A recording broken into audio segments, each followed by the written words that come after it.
आज ना चपड़िया नहीं, मैं कल कहाँ था? अरे मैं लाइव कर रहा था, और लाइव के बाद ना मैं बाहर निकला, मैं एक ढाबे पे गया।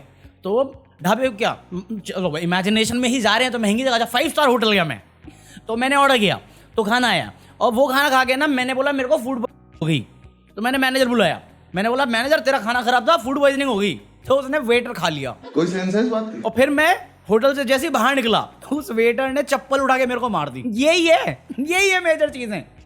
कभी डॉक्टर निकल जाते हैं, कभी धर्म इतना संकट में आ जाता है कि वकील जज पे चप्पल फेंकने लगता है। क्या बात कर रहे हैं? बट सब बारे में बात करेंगे, बट इससे पहले बता दूं मैं कि अगर तुम भी चप्पल की फैंटेसीज रखते हो तो Amazon पे ग्रेट इंडियन फेस्टिवल से चल रही है, अच्छे चप्पल मिलते हैं वहां पे। तो जो डिस्क्रिप्शन में लिंक है ना उससे बाय करना। मजाक नहीं कर रहा हूं मैं। चप्पल खरीदो, जूते खरीदो, बूट्स खरीदो, अरे जो खरीदना खरीदो Amazon से, तो लिंक डिस्क्रिप्शन है उससे खरीदना बस। अदरवाइज ये रहा QR कोड, और join me for the deleted footage of this video और like this video, hype this video, वरना मैं चप्पल फेंक दूंगा। कुछ शर्म आया है? भाई सब क्या हुआ है, मुझे क्या मालूम क्या हुआ यार।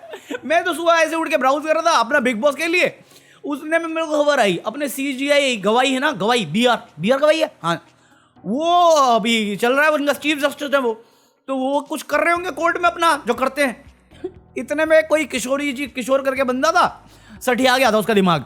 उसने बोला ओहो तू ही है जो भगवान के ऊपर टिप्पणी पास की थी तूने, ये देख मेरी चप्पल। मैं कहा चप्पल पहन के तू कोर्ट में गया कैसे? बे जूता फेंका होगा ना। अबे साले, अब मैं चेहरे से हंस रहा हूं, मेरे को घिन आ रही है, सच बता रहा हूं मैं।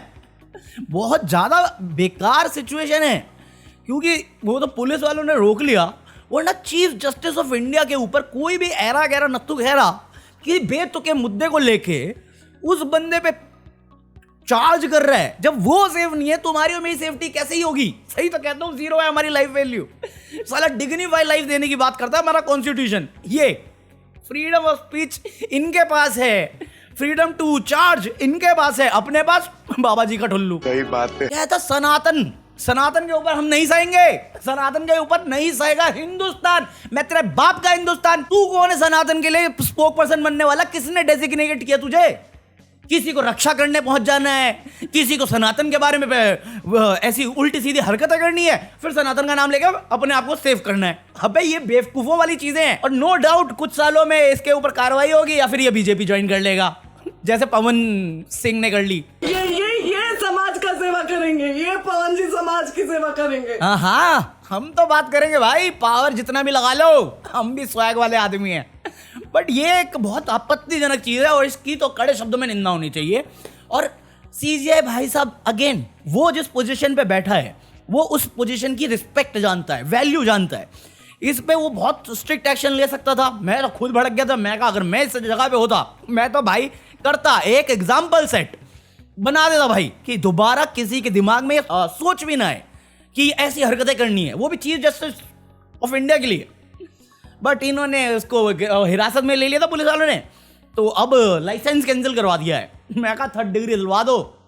बट कुछ हमारे जीनियस एक्चुअल सनातनी, जिनका धंधा ही इस सनातन का प्रचार करने से चलता है, गलत चीजों का प्रचार करने से, क्योंकि वो इस चीज को अप्रिशिएट करने लग गए।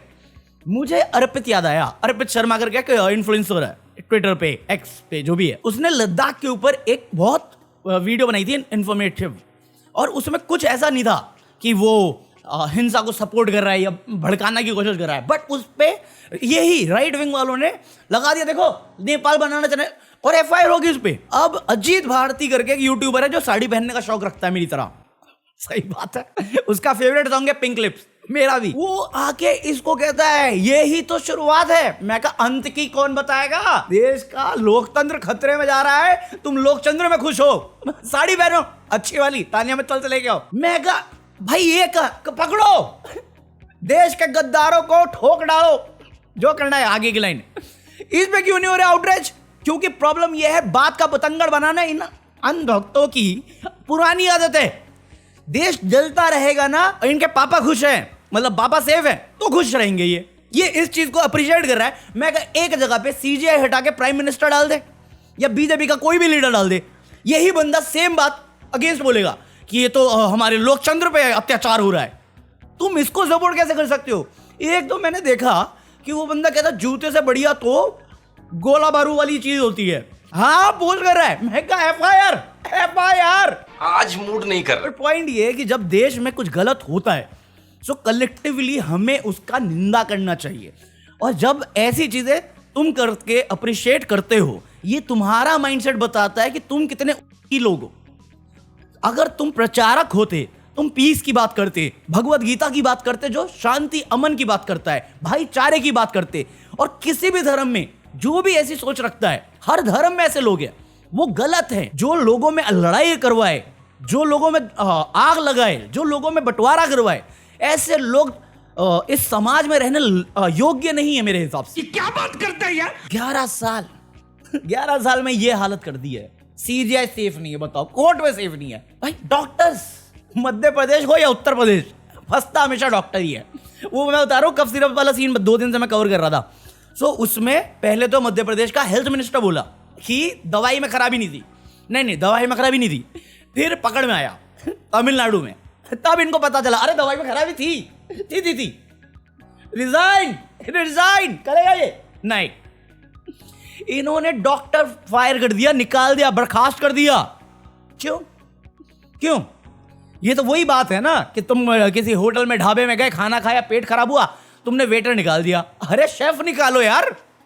कौन बनाता है दवाई? कंपनी बनाती है फार्मास्यूटिकल, वो बनाती है। कौन देता है लाइसेंस? तुम देते हो लाइसेंस, मैं देता हूं लाइसेंस, गवर्नमेंट से अप्रूव होती है ना। वो अप्रूव होने से पहले तुम टेस्टिंग करते हो। कौन करता है टेस्टिंग? गवर्नमेंट के थ्रू हुई होती है ना। तो इसमें उस डॉक्टर की गलती क्या है? तुमने पैसे खाए, तुमने अप्रूव किया, तुमने टेस्टिंग करी, तुमने हॉस्पिटल तक पहुंचाई, उसने तो प्रिस्क्राइब किया है, क्योंकि अकॉर्डिंग टू हिम और मी और यू सब कुछ सही है। वो तुम्हारा काम था। बात तो सही है। क्या क्यों रहना चाहता है कोई भी काबिल आदमी इस देश में, जहां पे करप्ट मिनिस्ट्री, करप्ट कर्मचारी, और बहन क्या फंसूंगा मैं, काबिल आदमी। हर बार यही होता है। अपना काम जिम्मेदारी से करोगे, देश महान बन जाएगा, अमृतकाल सच में आ जाएगा। चोर बने पड़े हैं, सब कुछ लूटे जा रहे हैं, और एक चीज कर सकते हो ढंग का, सेफ्टी देना या बेटर इंफ्रास्ट्रक्चर देना, ताकि उसके बाद तुम लूटो। भाई बंदा कंप्लेन तक ना करे, वसूले जा रहे, वसूली भाई बन गए हैं सरकार में रह के। ऐसे कुछ ज्यादा नहीं हो गया? मतलब पीएम केयर फंड पता तुम्हें? मंत्री जी आए थे, प्रधानमंत्री जी, वो आके बोले थे मेरे भाइयों में ना 50 दिन का समय, खेप वाला नहीं है, दूसरा है, बट वो आके बोले थे टीवी पे कि वो कोरोना के रिलीफ के लिए ये फंड शुरू कर रहे हैं। जो मेरे को उस टाइम पे भी फेशियल लगा था, मेरे को आज भी फेशियल लगता है, क्योंकि वो जब उनसे हिसाब मांगा गया, उन्होंने बोला प्राइवेट फंड है। मैं कहा प्राइवेट फंड है तो ये नेशनल एम्बलम क्यों यूज हो रहा है, पीएम पोस्ट क्यों यूज हो रही है? प्राइवेट फंड है तो गवर्नमेंट पोजीशन में बैठने वाला बंदा ये कर कैसे रहा है? स्कैम चला रहे हो तुम लोग। आज तक एक पैसे का हिसाब नहीं दिया पीएम केयर फंड में। आज ये कहते हैं कि हम कोई डिटेल्स नहीं दे सकते क्योंकि ये किसी कानून के दायरे में नहीं आता है। मैं कहा कानून के दायरे में तो हमेशा आता है, ऐसी कोई चीज ही नहीं जो कानून के दायरे में नहीं आती हमारे देश में। पीएम की पोजीशन, पीएम की जो गद्दी है प्राइवेट है, पीएम केयर फंड क्यों है नाम में? गवर्नमेंट ईमेल आईडी क्यों यूज हुई है? नेशनल एम्बलम क्यों यूज हुआ है? और अगर ये इसके बाद भी प्राइवेट है और कानून के दायरे में नहीं आता तो प्रधानमंत्री ने अपनी पोस्ट का गलत इस्तेमाल किया है। और इतने जवाबदारी तो हमारे प्रधानमंत्री हैं, क्योंकि 30 दिन में किसी भी चीफ मिनिस्टर और प्राइम मिनिस्टर की जॉब खाने की बात करते हैं, रिजाइन कर देंगे। या स्कैम करने वाले आर्टिस्ट हैं वो। तुम PM post, government officials, government ID, हर रिसोर्सेज गवर्नमेंट का यूज करके उसे प्राइवेट फंड बोलते हो और कहते हो कानून के अंदर नहीं। या तो तुम मेरा मजाक उड़ा रहे हो या संविधान का या कोर्ट्स का, क्योंकि ये ओपन स्कैम दिख रहा है। अपनी दोस्ती बनी रहे। मैं तो निभा रहा हूं। आपने जीएसटी बढ़ाया, मैंने भरा है। आपने घटाया, मैं खरीदने गया, मेरे को सामान और महंगा मिला। मैं तो अपना योगदान दे रहा हूं।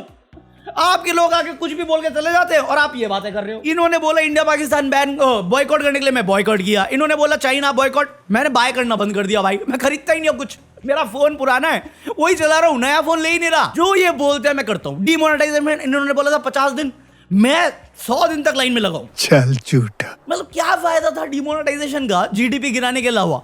और उसके बाद से स्कैम शुरू हुआ, कवर अप शुरू हुए, जो आज तक चल रहा है। झूठ बोलो, बार बार झूठ बोलो और मेरे से सवाल मत करो वरना देशद्रोही हो जाओगे, है ना सोनम वांगचुक? अपनी दोस्ती बनी रहे। अभी मैं पढ़ रहा था कि बिहार में इन्होंने बोला है, बीजेपी वालों ने या मोदी जी ने, कि बिहार में आरजेडी और कांग्रेस ने एजुकेशन सिस्टम तबाह कर दिया। 2004-5 से बिहार में आपकी सरकार है। आपके पास इतना टाइम था, अगर उन्होंने बिगाड़ा है बनाने के लिए, बढ़ाने के लिए, आप स्कूल बंद करते आए हो। देश ऐसे नहीं चलता है। ऐसी हरकतें मैं कहां से तारीफ करूं, तरस आ जाता है मुझे खुद पे कि मैं फंसना भी नहीं चाहता और गुस्सा मेरे को करना भी नहीं है, बट आ जाता है। बाकी आज के लिए इतना कॉफी है। आई होप तुम लोगों ने एंजॉय किया हो। मुझे नहीं मालूम कितना रखूंगा कितना हटाऊंगा, बट ठीक है, जो भी है ठीक है। फिर से मैं लेट चल रहा हूँ ना, इसलिए मैं ज़्यादा पॉइंटर्स बना नहीं पाया और जितना मेरे को मेजर लगा मैंने बता दिया। बाकी कल इंडिया पाकिस्तान का मैच था लड़कियों वाला। मैं देखा ट्विटर, मैं कहा कुछ तो होगा, कुछ तो होगा। मैं कहा ये क्या धांधलेबाजी है यार, इसका को बॉयकॉट करना था कि नहीं करना था मुझे बताते नहीं, तो कोई बताता ही नहीं है। मैं देखने गया, हरमनप्रीत खेल रही थी उस टाइम पे, वो आउट हुई। मैं कहा अच्छा चल, तो मैं लगा हारने वाली है और पाकिस्तान इसका जश्न मना लेगा। 88 रन से हारा पाकिस्तान। शाबाश बेटा। कुछ भी कहो, पाकिस्तानी लड़कियां होती तो खूबसूरत है। देख रहे हो कितना चीप आदमी हूं मैं। अबे उसकी टीम में ना एक चश्मे वाली लड़की है, वो बड़ी प्यारी लगती है मुझे। NSA एक्ट लगने वाला थोड़ी देर में मेरे पर, डर का माहौल कुछ भी। बाकी इसी नोट पे खत्म कर रहे हैं। आई होप तुम लोगों ने एंजॉय किया। अगर एंजॉय किया है तो like this video, hype this video, और नए हो तो सब्सक्राइब दिस चैनल और buy anything from Amazon if you are planning to buy. जो लिंक डिस्क्रिप्शन है उससे बाय करना और join me for the deleted footage of this video, जो ज्यादा नहीं होंगी मेरे हिसाब से। अरे मेरे को 2 वीडियो करनी थी यार, मैं लेट हो गया तो मुनव्वर वाली वीडियो रह जाएगी। और मेरा कंप्यूटर ठीक हो गया, बस दिक्कत यह है कि मैं अब अपनी गर्लफ्रेंड देखता हूँ उसमें भरोसा ही नहीं मेरे को। अबे सुबह से चला रहा हूँ, चल रहा है मस्त, और मेरे को पूरी गारंटी देता हूँ मैं जैसे ही वीडियो डाल के एडिट मारूंगा ना, उसी टाइम बंद होगा। ये साला धोखेबाज है ये। मेरी किस्मत इतनी बुरी चल रही है, ना ये ठीक से चल रहा है ना चैनल ठीक से चल रहा है। बंदी तो कभी ठीक से चलती ही नहीं मेरे साथ ज्यादा टाइम साले। और तुम मेरे लाइव चले जाओ भाई, शादी कब कर रहा है? अरे चलो बाकी एंजॉय करो। इंस्टाग्राम पे फॉलो करो, मैंने वहाँ पे पोस्ट किया। मेरे को भाई मैं वो AI है ना, वो इस्तेमाल कर रहा हूँ, तो उसमें अभी मेरे को म्यूजिक बनाने वाला मिला है AI। तो उसमें एक बीट बनवाई है मैंने नहीं बनाई, मतलब बनवाई है, उसी ने बनाई है। बड़ी सही लगा मेरे को सॉन्ग। अब मैं वो करवाया, वो पोस्ट किया मैंने, अब मैं उसको हिंदी में बनाऊंगा अपने स्टाइल में। True story bro, is out.